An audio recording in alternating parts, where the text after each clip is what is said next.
I'm Matthew Glenn, and I run product management at Illumio. This is Anand Godi, my faithful technical marketing engineer who's been helping us today.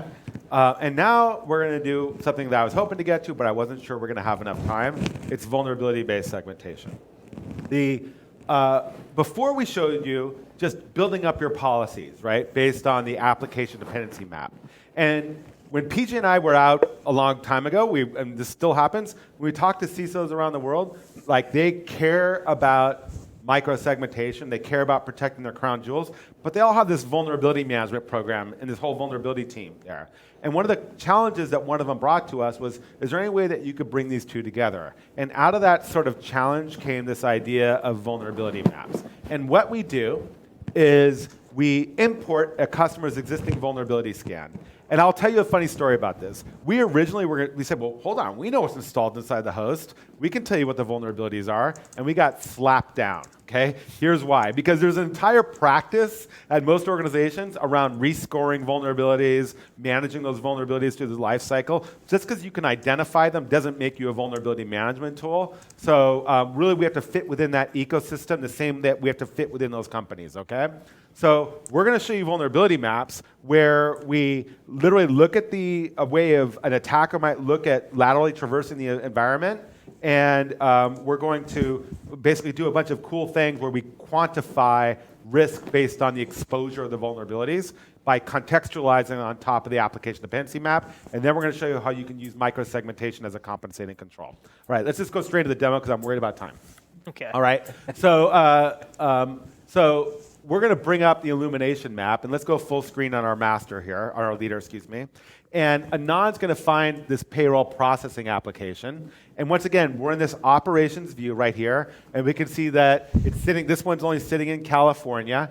And why don't we expand all the roles to make it much more fun to look at, okay?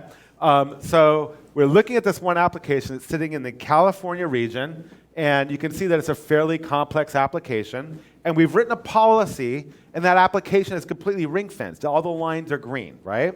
Now, I want to swap over to the application owner view, if you don't mind. Nope. And remember, we can assign this view to an application team, okay? So who uses the product at different points? I show you how the ops teams looks at it. I then show you how an application team might look at it. And now I want to show you this exact same application, but we're going to overlay vulnerabilities from it. And those vulnerabilities come from Qualys, Nessus/Tenable, Rapid7. We don't care where the vulnerabilities come from. You can rescore them yourself, okay, and then import them into our REST API. And now we're going to look at it the way a vulnerability management team might look at it, or an AppSec team might interact with the product, okay? Because the product serves multiple people in different organizations, okay? The first thing that you're going to notice is that the workload's colors have changed. The colors correspond to the highest severity vulnerability that's currently exposed out there, okay? So there's low and informational is green, medium right here is orange, and there's some reds down here at the bottom, meaning high, and there's a couple criticals in this application, something that for some reason they didn't patch, okay? The colors of the lines, why don't we blow it down if you don't mind and take a different look at it? Okay, the colors of the lines have meaning now, okay? A gray line indicates there's traffic from host to host or tier to tier, okay? And that traffic is not connecting in to a port with an identified vulnerability on it. The orange lines indicate there's traffic, and that traffic is directly connecting in to a port with an identified vulnerability on it, right? And right now, it's tuned around, do you have it tuned around medium vulnerabilities or low? I believe it's actually So you can low. change the filter. Yeah, so right now it's looking, if there's a low or higher vulnerability, it's going to show you an orange line. If you want to, you could drag it down to only show you, things connected into critical or high vulnerabilities. It's up to you and how you want to view it, okay? You'll notice that there's clouds on this top tier here. Why there's clouds, it means there's ports with vulnerabilities on them, and they're exposed to the outside world. Why is this relevant? Let's imagine you use a network-based vulnerability scanner. It's going to give you, a laundry list of vulnerabilities, right? But when you're doing micro-segmentation, not all those vulnerabilities are going to be exposed to the outside world. These vulnerabilities, these hosts with clouds on them, mean that they're actually exposed to any or proxies or whatever, and you can use this to basically tune your IDS, IPS, or WAF, whatever's sitting in your DMZ, right? Because things aren't necessarily going to be as exposed as they used to be when you start micro-segmenting your environment, okay?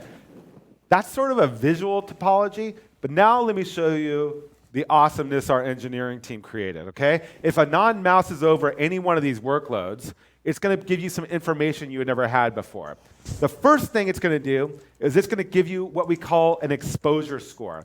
An exposure score is a measurement. It's not a qualitative feeling or a guess. It is an absolute measurement of all the other hosts within your environment that by microsegmentation policy have the ability to connect in and exploit the vulnerabilities on that host, okay?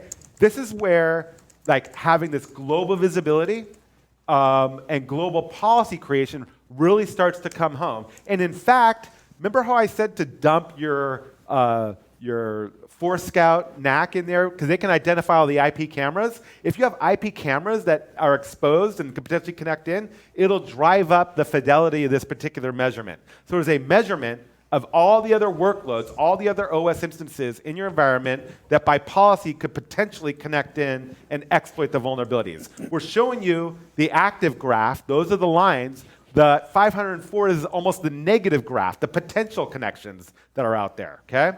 The next thing we show is the vulnerability score. That is the sum total of all the CVSSs on that particular host, okay?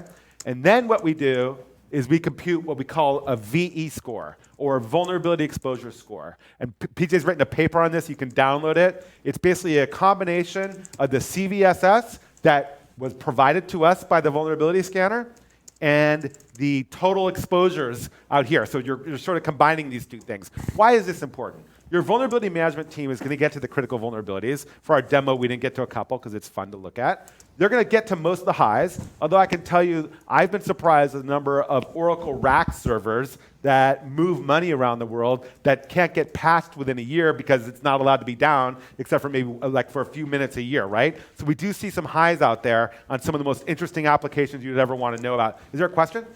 You have a question? Okay, No. good. Okay, so this VE score, it really helps you prioritize patching, right? Because your vulnerability management team gets to the criticals, they get to the vast majority of the highs, but the mediums are what's being increasingly weaponized. So if something has a high exposure score and it has a bunch of mediums on it, or has a high VE score, you can use this to literally prioritize your patching within the environment, okay?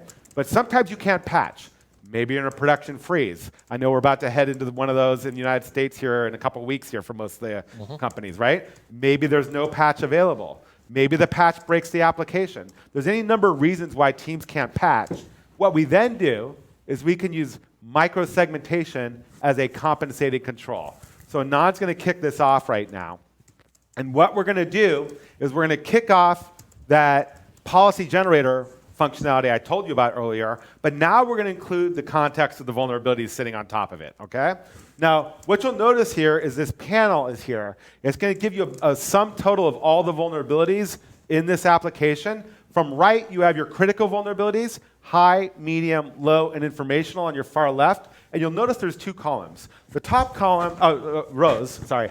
This one is reduced. Reduced means we're going to put a firewall rule in front of that port with an identified vulnerability to reduce its exposure, to reduce what can talk to it. And then there's eliminated vulnerabilities. Eliminated vulnerabilities means we're going to block the port. But here's what's important about it.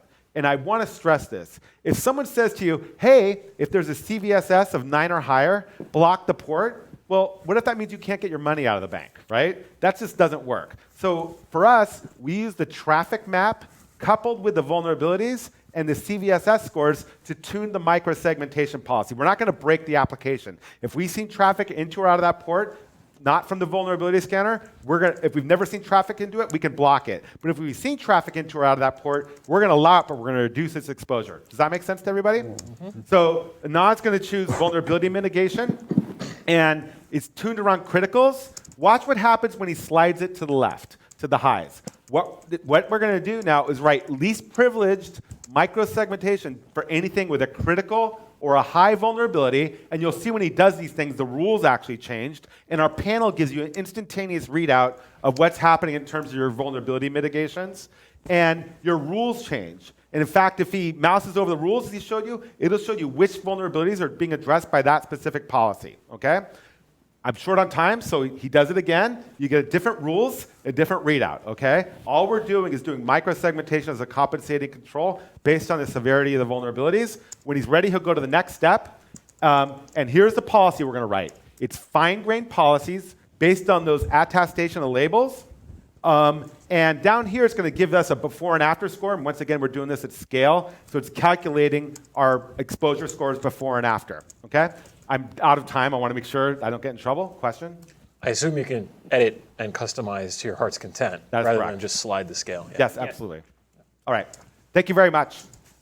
Oh, so anyway, so I wanted to just, so one last thing. The Supercluster is just an architectural enhancement. It's available today. All the demos we did to do was on a live set of systems around the world. And thanks a lot for taking the time to spend with us. Thank you. Thank you.